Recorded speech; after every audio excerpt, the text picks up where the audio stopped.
Peace. What's going on, party people? It's the Wordman Gary Lime. And this is the Wordman $20 Film School.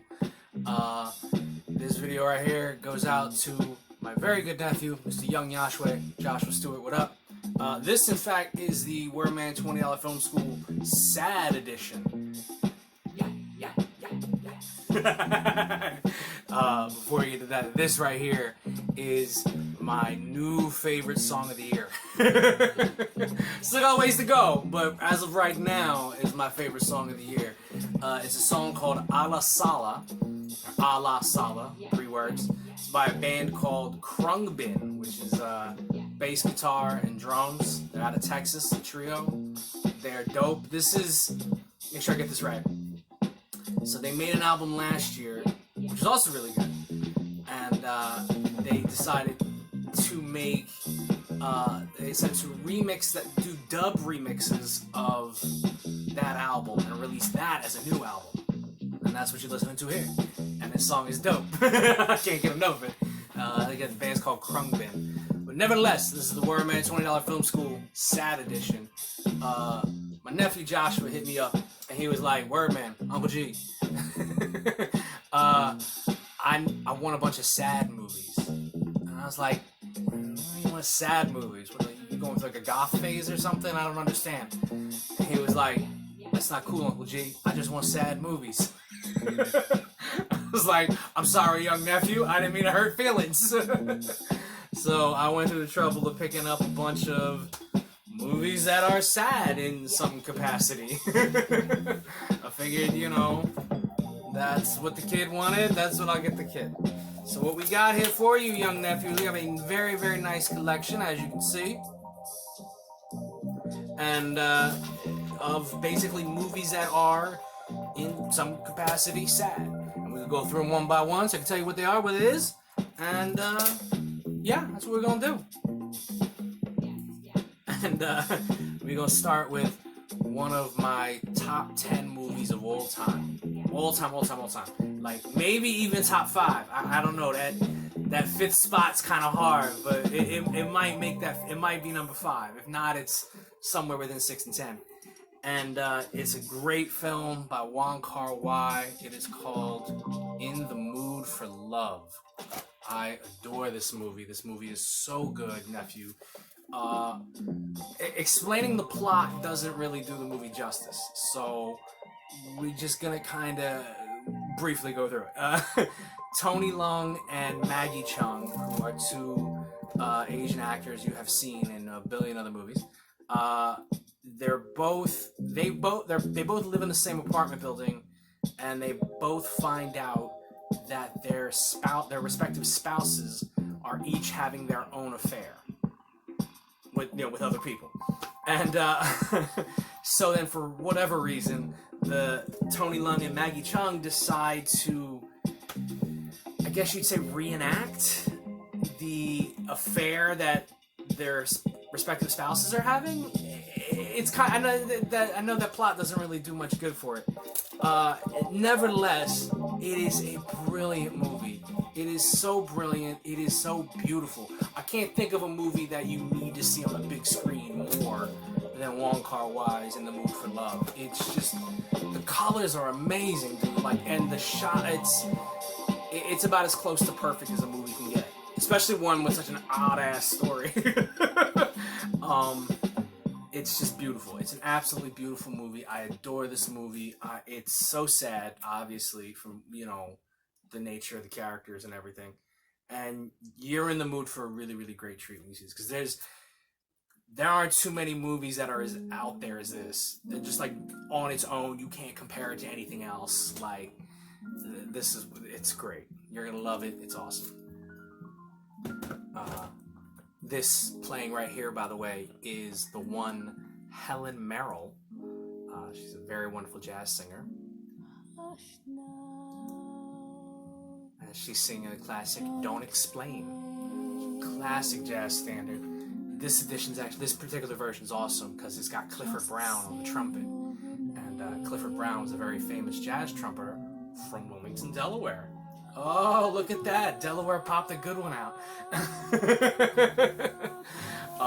One of the great jazz trumpeters of all time. One of the most tragic jazz trumpeters of all time, too. He died very, very young. The jazz festival they have in Delaware every year is named after him, so there you are. Moving on to the next flick in the biscuit. We got The Friends of Eddie Coyle. This is a cool flick. It's a weird like crime flick that you wouldn't necessarily expect. So an aging Robert Mitchum, who you see here, is he's basically a middleman to sell guns to this other like crime group. And however, he's getting on in years, and he's trying to keep, stay one step ahead of the coppers. The movie's really great because it's sort of unexpected in how you just don't see it coming. And Peter Yates, who directed it, had a really, really smart eye for just I imagine this is what a criminal's life is like in real life. You know what I mean? It's beautifully made, beautifully done. It's based on a really, really, really, really great crime book, also called The Friends of Eddie Coyle. So if you want to read a really good crime book, watch the movie first. Actually, they're both pretty good. One of the few where the book and the movie are probably almost the same. But absolutely brilliant movie. It's great because Robert Mitchum was a movie star, one of the big movie stars of his day, back in, I guess you'd say, like the 40s and 50s and the 60s too. And so this movie takes place in like the mid 78? No, 73, excuse me. There's Clifford Brown. So pretty.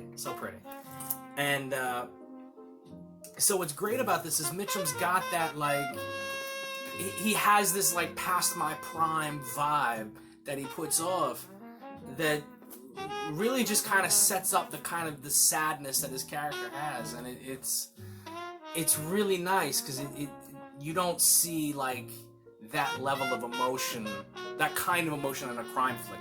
Most crime flicks is just how are they going to do it and do they get away with it, and you already know that how most of those crime movies all end the same way. So with this, with Eddie Coyle, what's great is that you're really kind of like shown to understand, what a guy what's an older middle-aged man in the crime world, like what's his life like, and you really get to see just sort of like how much he's upset about the choices that have been made in his life. And it's great. Awesome crime flick. I love the song. Great. Anyhow, moving on next. It's the saddest movie that Akira Kurosawa has ever made. Ikiru. The plot alone should tell you why it's sad. Make sure I get the guy's name right here. The actor Takashi Shimura, who you see here on the front cover on the swing, Takashi Mikamura, I said his name wrong again. Takashi Shimura is, you might know him as, he's the leader of the Seven Samurai in Kurosawa's movie Seven Samurai. So you'll know him when you see him. Anyhow, he finds out in this movie he has stomach cancer and he has days to live. And so he has to reassess his whole life. So, a happy one. No, it's as obviously sad as that plot is. It's really, really honest and beautiful, and you'll really dig it. It's a two-part flick. One's kind of like in the present tense, and the rest of it kind of does flashback. It doesn't, I think how to put it. Obviously, it's a movie that's built on being sad. The guys, from the onset, the guy's gonna die soon. So but they don't make it pretentious. You know what I mean? Where like, you go like, oh God, I get it, he's gonna die, I'll feel sad. But like, they actually play it nicely through the whole thing, which is really, really cool. And great ending. One of the better endings you can find in a flick. And it's Kurosawa, who's made a billion movies. I think it was something, he made something like 40 movies, and of the 40 he made, like 10 are like classics, and like 5 of them are perfect. So you could do a lot worse than Akiru. Oh, this right here is, speaking of Akira, this is Akira Ishikawa with the song, I think it's called Joy. I don't know, my Japanese is not good, but I think it's called Joy. Regardless, it's off the album called African Rock. Akira Ishikawa was a jazz drummer, and the great album, African Rock. It's a really, really, really solid album, and it's just great. It really, stuff like this, a little more upbeat.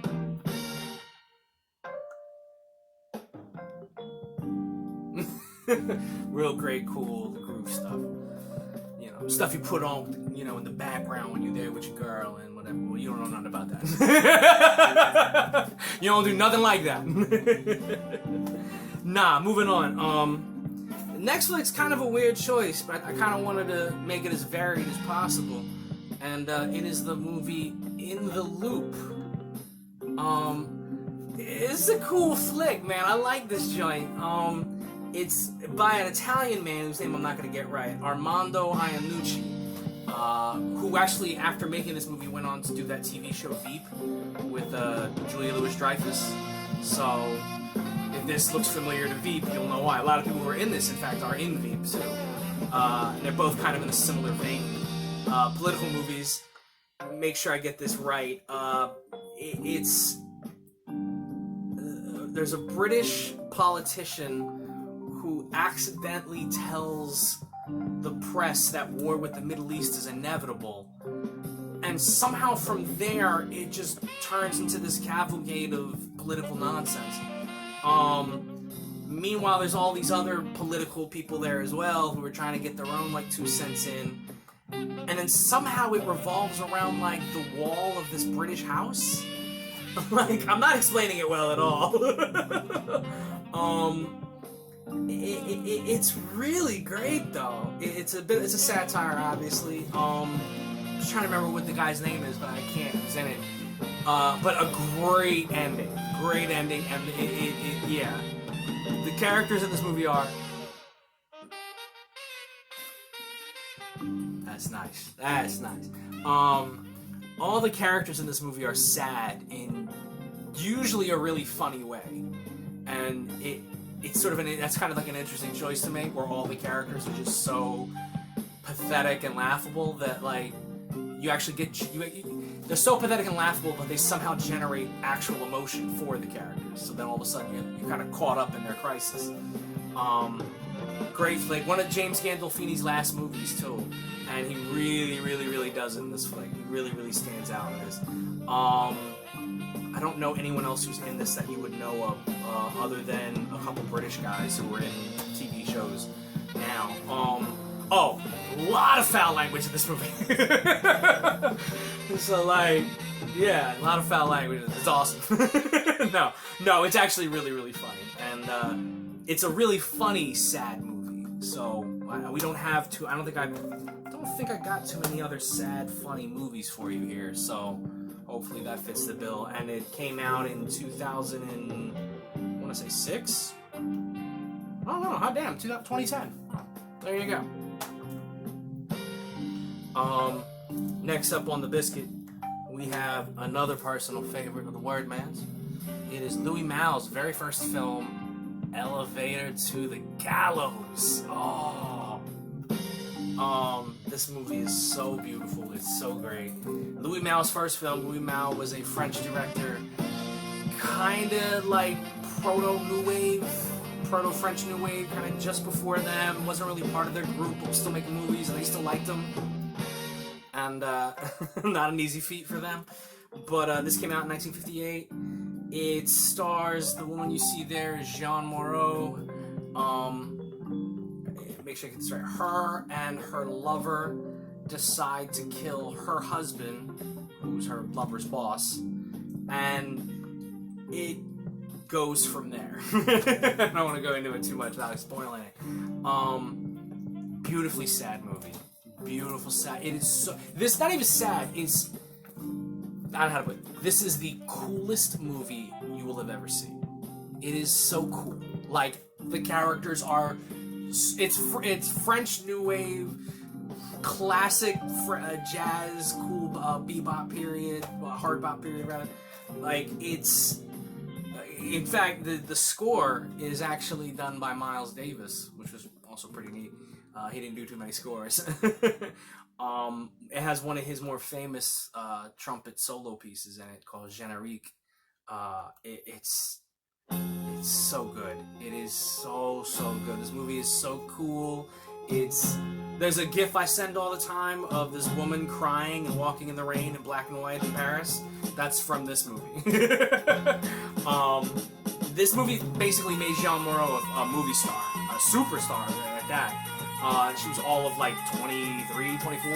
Does it say on here? I don't say how old she was in this, but she was, highly young, and it made her career. Great movie, another great ending. A lot of these get really great endings, and it's just so much fun. Comes with a lot of cool bonus features too. So boogie for you. I love this movie so much. It is so fucking cool. Like, you're gonna love it, man. You're gonna love it. It's really, really good. It's awesome. And after seeing it once, you will understand why Jeanne Moreau became like, she had like a good 20-year period. She was like the most popular actress in world cinema. Like, and you'll watch it and go, oh, I get why. She takes over the screen when she's on there. It's amazing. So that's what this is. You'll like it. At least you better. This playing right here is Dance of Maria by Elias Rabani. And what can I tell you about the song? I think it was sampled by Rock Marciano. That's about all I know about it. I don't know much about the song, but it's dope, so that's all I need to know. Next up on the biscuit, so we have as you remember, we're doing a little book off thing where we're both reading the same book at the same time, but we're not calling it a book club because that sounds really corny. And you wanted something sad, so I said, I bet we'll do something sad. So the next movie is also the next book we're going to be reading. See, look at that, plan ahead. And it is the Milos Forman film, One Flew Over the Cuckoo's Nest. It stars, as you can see, obviously, Mr. Jack Nicholson. And this is the cool 2-disc version, which comes with a whole bunch of bonus features, which I'm not going to spend the time to read. You'll have to. Just pause the video, or just wait till the thing gets it. It's about Jack Nicholson's character ends up in a mental hospital, and then he sort of has this sort of run-ins with the various members of them, including, as you can see right there, Nurse Ratched, who is just a monster of a human being. Like, it's hard to think of a more villainous villain in this, in all of cinema, actually. It's a great movie, and I think one of the things that makes it really great is it takes its director, which is Milos Forman. Milos Forman is from Czechoslovakia. Milos was an amazing director. He did this. He did Fireman's Ball. He did what am I forgetting? Oh man, there's another period drama that he did. I'm forgetting. And he did Amadeus, which is the one I always seem to remember, which is another great movie. You should watch that movie. That's a good one. That's a really good one too. Milos is probably, if I had to pick like one thing about Milos as a director that makes him so exciting, is that he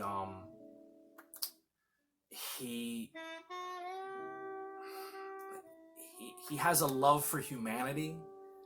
That's an odd way to put it, but he has a love for humanity that just sort of bleeds through his work. And it's really nice, and it makes you feel great to be able to watch his movies, because you get to see this person who just loves people so much that he can't help but show these movies with such great humanity. And the idea of having a movie in a mental hospital, kind of a turnoff for some, but he does it in such a way that it really, really shines, and it's really great. Another movie with a great ending. it's just amazing. I mean, you're gonna see like 6 million actors in here that you know from other films. It's I can't tell you why it's sad without spoiling the movie. But there is a moment in this movie where you will be taken to the highest of highs and then dropped to the lowest of lows. And it is so sad, and it hurts so. It hurts thinking about it. That's how sad it is, and oh, it kills me every time I think about it because I'm like, but you know, it's a great show of humanity in a weird way, and that's something that if you should aspire to anything in filmmaking, young nephew, it is to be able to show humanity in such a way. And yeah, this is one of Jack Nicholson's standout performances, which is impressive to say considering his performances. And it's a great flick, and you'll love it. This playing here in the background is Jerry Mulligan with their cover of In the Wee Small Hours of the Morning, which is another jazz standard. Very good one. I actually sang this for a couple bands a few times. And it's a nice song. Very, very nice song. It's got good lyrics. Frank Sinatra does a really good version of this, so if you're looking for a good version to hear the words to. So that's those now. Oh, and then of course, in case you're curious, the book, there you are, One Flew Over the Cuckoo's Nest. It's a little long. How long is this joint? Like 270, 280? Yeah, about 280 pages. So there you are. That's the next book we're going to be reading. I don't know if you watch the movie and then read the book, or read the book and then watch the movie. It'll be up to you, but you know, that's what you'll do. That's you living your best life. Yeah, this is a great flick. As you may know, here at the Wordman $20 Film School, we have a particular rule. That is, with every particular collection, we include one movie from the God, John Landis. Why do we do this? Because I love John Landis movies. It's really the only reason why. I can pretend like there's a better reason. There isn't. It's just because I think he's awesome and I want everyone to watch the Blues Brothers. But I've already sent you the Blues Brothers, so much for that. No, the movie I'm sending you is actually a really cool one that's kind of hard to find, so boogie on that. It is Mr. Warmth, the Don Rickles project. This is the... It actually shows all of Don Rickles' Las Vegas set. Don Rickles was a comedian. You've seen Goodfellas, if I remember correctly. I think we had talked about that. And you remember the really old insult comedian in that movie? That's Don Rickles, him. And he's been in a bunch of John Landis movies. So John Landis actually recorded Rickles' stand-up routine in Vegas. And that's basically what this is, along with other people telling jokes about Don Rickles and Don Rickles telling jokes about them in return. Don Rickles was sort of loosely part of the Rat Pack, which is Dean Martin, Sammy Davis Jr., Frank Sinatra, and all them. And so he kind of got to hang out with all those guys, and basically the last one left of them. So he tells all these really great stories of hanging out with Frank Sinatra and all that shit. But it's a really fun movie. Don Rickles is hilarious. I mean, it's Don Rickles. Like, he's great. So you'll love it. It's a very, very fun flick. And yeah. So Mr. Young Nephew Yashwe, in closing here, this is what we got you. Boom. Boom.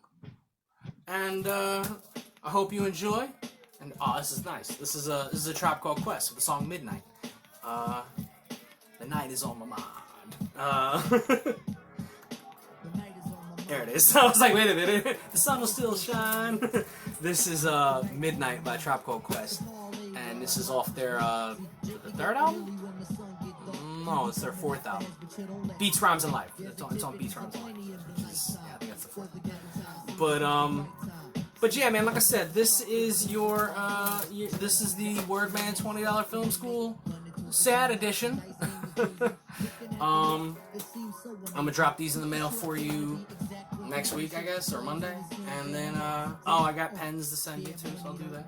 Along with, along with bingo. Put that in the pile with those. And yeah, young nephew, that's what you got. That's what you get. That's what's coming to you. Hope you're doing good. I hope this helped expand and inform one's cinematic knowledge. That's what we try to do here at the Wordman $20 Film School. And,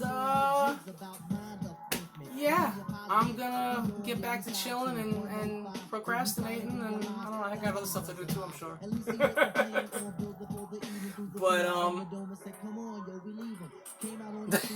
that's the run of it. This is the Wordman signing off. Peace.